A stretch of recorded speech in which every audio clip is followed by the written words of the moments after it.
রাঙামাটির বাঘাইছড়িতে সেনা অভিযানে ইউপিডিএফ আস্তানায় বিপুল অস্ত্র উদ্ধার। রাঙামাটি বাঘাইছড়ি থেকে স্টাফ রিপোর্টার কেটিভির ডেস্ক রিপোর্ট।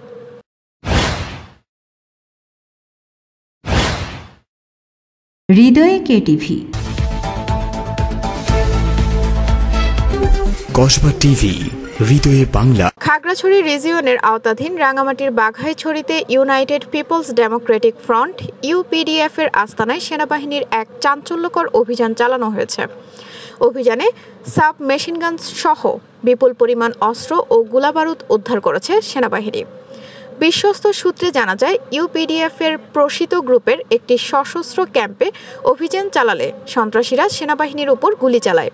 ফলে উভয় পক্ষের মধ্যে বেশ কিছুক্ষণ তীব্র গোলাগুলির ঘটনা ঘটে। অভিযান শেষে এলাকা থেকে সাব মেশিনগান, দেশীয় ও বিদেশি অস্ত্র, বিপুল গুলি, ম্যাগাজিন এবং গোপন সরঞ্জামাদি উদ্ধার করা হয়। সেনাবাহিনীর উপস্থিতিতে ওই আস্তানা ধ্বংস করা হয়। স্থানীয়রা জানায়, দীর্ঘদিন ধরে ওই এলাকায় ইউপিডিএফ সশস্ত্র সন্ত্রাসীরা ত্রাসের রাজত্ব কায়েম করে আসছিল। সেনাবাহিনীর এই সফল অভিযানে এলাকাবাসীর মধ্যে স্বস্তি ও নিরাপত্তার অনুভূতি ফিরে এসেছে। এ বিষয়ে সেনাবাহিনীর পক্ষ থেকে জানানো হয়, জাতীয় নিরাপত্তা ও পার্বত্য শান্তি রক্ষায় এ ধরনের অভিযান অব্যাহত থাকবে। বিস্তারিত জানতে ও আপডেট পেতে চোখ রাখুন কেটিভিতে। কেটিভি, সময়কে ধারণে মানুষের পাশে। বাঘাইহাট জোনের সেনা টহল দল উক্ত নির্দিষ্ট এলাকায় পৌঁছে অবরোধ ও তল্লাশি অভিযান এলাকায় ইউপিডিএফ মূলের সশস্ত্র দল অবস্থান করছে এমন তথ্যের ভিত্তিতে খাগড়াছড়ি রিজিয়নের এবং 6 বেঙ্গলের গতকাল রাত থেকেই এই অভিযানের প্রস্তুতি গ্রহণ করে। সেনা সদস্যরা সুনির্দিষ্ট একটি স্থানে ইউপিডিএফ মূলের সশস্ত্র একটি দলকে শনাক্ত করতে সক্ষম হয়।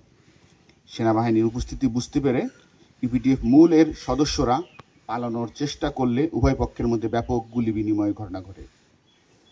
গুলি বিনিময় শেষে সেনা সদস্যরা তল্লাশি চালিয়ে ঘটনাস্থল থেকে একটি সাবমেশিন গান, 3টি দেশীয় বন্দুক, একটি এলজি, একটি সাবমেশিন গানের ম্যাগাজিন, একটি পোচ, 7 রাউন্ড অ্যামুনেশন, 17টি খালি খোসা, 25টি বিভিন্ন লটের এসএমজির খালি খোসা, 2টি কার্তুজ, 4টি ওয়াকিটকি সেট, একটি মটোরোলা ওয়াকিটকি সেট, 4টি ওয়াকিটকি সেটের চার্জার, 2টি ক্যামেরা, একটি স্পাই ক্যামেরা সানগ্লাস, একটি স্পাই ক্যামেরা ডিভাইস চার্জার, 3টি পেন ড্রাইভ সহ অন্যান্য সামগ্রী এবং বিভিন্ন রকম বই উদ্ধার করে।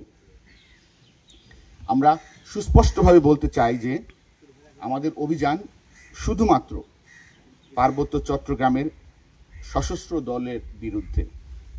সাধারণ জনগণ যারা শান্তিপূর্ণভাবে বসবাস করছেন তাদের প্রতি আমাদের পূর্ণ শ্রদ্ধা ও সহানুভূতি রয়েছে এবং তাদের জানমালের নিরাপত্তায় রক্ষায় আমরা বদ্ধপরিকর। হৃদয়ে কেটিভি, কসবা টিভির সংবাদের সাথে থাকার জন্য ধন্যবাদ জানাচ্ছি। পরবর্তী সংবাদ পেতে আমাদের চ্যানেলটি সাবস্ক্রাইব করে রাখুন।